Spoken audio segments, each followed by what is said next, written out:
অসমীয়া নৱবৰ্ষৰ প্ৰথমটো দিন হিচাপে আজি হ'ল গণেশ পূজা আৰু সেইবাবে আজি আমাৰ দোকানত এখন সৰুকৈ গণেশ পূজাৰ আয়োজন কৰিছোঁ আৰু সঁচা কথা ক'বলৈ গ'লে মোবাইল ফেৰীৰ মালিক হিচাপে মই গণেশ বাবাকে গণ্য কৰোঁ।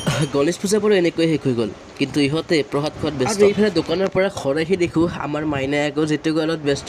মুঠৰ ওপৰত বহাগ বিহু বুলি ক'লে সকলোৱে ব্যস্ত। মই পাই গ'লো, লগতে এন্দকল আজি খিচাৰি খাম, বাট মোৰ দোকানতো জাগা নাই খিচাৰি খুৱাবৰ কাৰণে, তো এন্দকল হ'লো ভাঙাৰ থানত। তো ভাই খিচাৰি বনাই আছে আৰু আমি এতিয়া আছোঁ। তো আৰু দুটামান চলি আহি আছে। তো আজি আমাৰ 1 তাৰিখটো, লগতে গণেশ পূজাটো আমি এনেকৈ খিচাৰিৰে বিদায় দিম। খিচাৰি হৈ গ'ল, লগতে কলপাতৰ ৰেডি। তো গাছ এনেকৈ আমাৰ খিচাৰি খাৱা সময় হৈ গ'ল। লগতে চাওক খিচাৰি আৰু কেনেকুৱা টেষ্টি হৈছে ভাই, আৰু তোমাৰ কেনেকুৱা আছে কেনাই? আৰু আমাৰ খোৱা বোৱা শেষ হৈ গ'ল। লগতে ইহঁতক চাওক গাইছ, প্ৰকৃত বন্ধুৱে একে কয়, মানে এখন বাৰতে দুটাই ভাত খাইছে।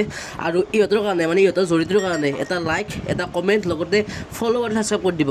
লগ পাম নেক্সট ভিডিঅ'ত, তেতিয়ালৈকে বাই বাই গাইছ।